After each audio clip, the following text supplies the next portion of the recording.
మహాభారతంలో భీష్ముడు ఎంత గొప్ప సందేశం ఇచ్చాడు. దుఃఖం అనేటటువంటిది, మనకు తప్పులు చేస్తాం, కర్మలు ఏదో చెడు కర్మలు చేస్తూ ఉంటే మనకి ఇంకొక కర్మ ఫలితం వస్తుందో. దుఃఖము అనే ఆత్మకు గంగా స్నానం వంటిది అని చెప్పాడు. దుఃఖం మీరు ఎప్పుడు కూడా గుర్తుపెట్టుకోండి అమ్మా, మనకి కష్టాలు వస్తూ ఉంటాయి. ఆ కష్టం అనేది తప్పిపోవాలి అంటే ఆ దుఃఖం ఎప్పుడైతే వస్తుందో ప్రక్షాళన అయిపోయింది. ఒక అప్పు తీరిపోతే ఎలా సంతోషపడతామో, ఒక కష్టం వెళ్ళిపోతే మనం అంత సంతోషపడాలి. మా పరమాచార్యులు వారు ఇప్పుడు ఇదే మాట అన్నారు, దుఃఖము అనేది పాపం అనే రోగానికి ఔషధం లాంటిది. మళ్ళీ అన్నాడు మీరు, దుఃఖము అనేది పాపము అనే రోగానికి ఔషధం.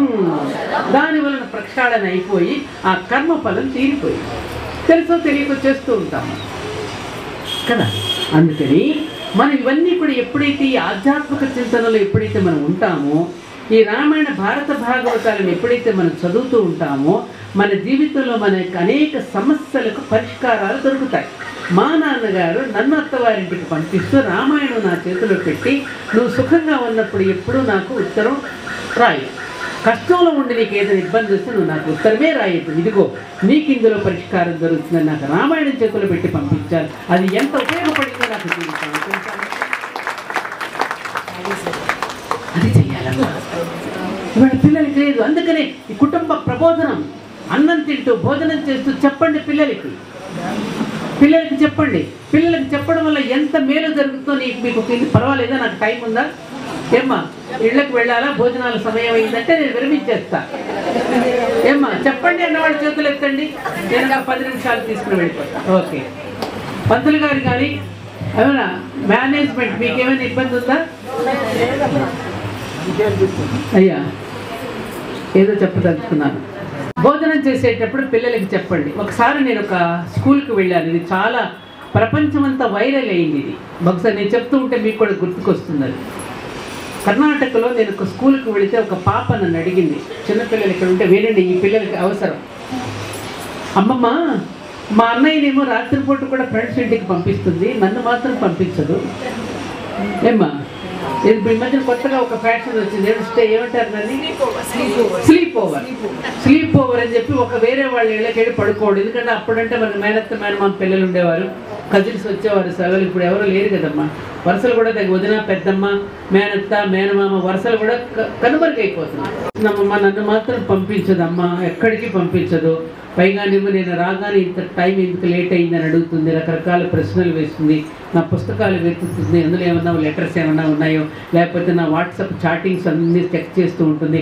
అన్నయ్యను మాత్రం ఎప్పుడు కూడా అలా అన్నట్టుగా నేను ఇప్పుడు చూడలేదు, మరి అది వివక్ష కాదా, నాకు చాలా బాధ కలుగుతుందని అడిగింది.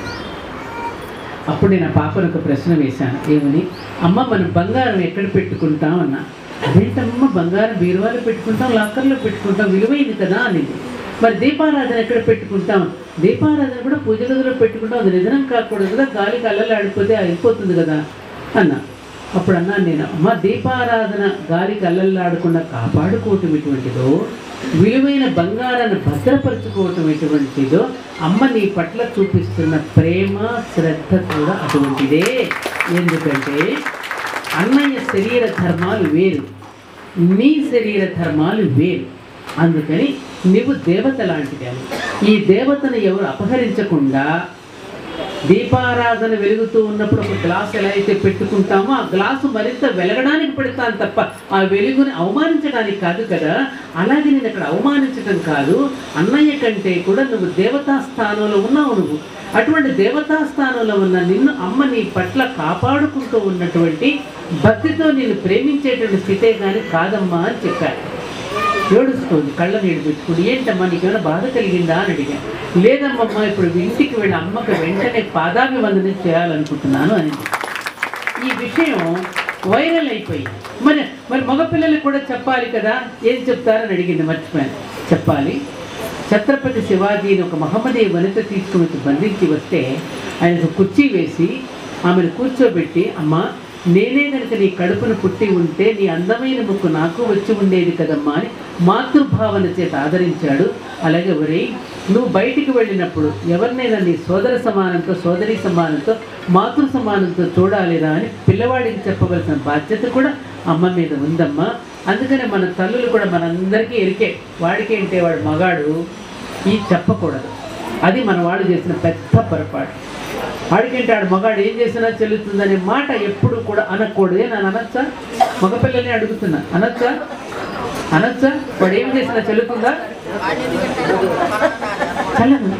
అవి కూడా తల్లులు చెప్పాలి మగపిల్లలకు కూడా.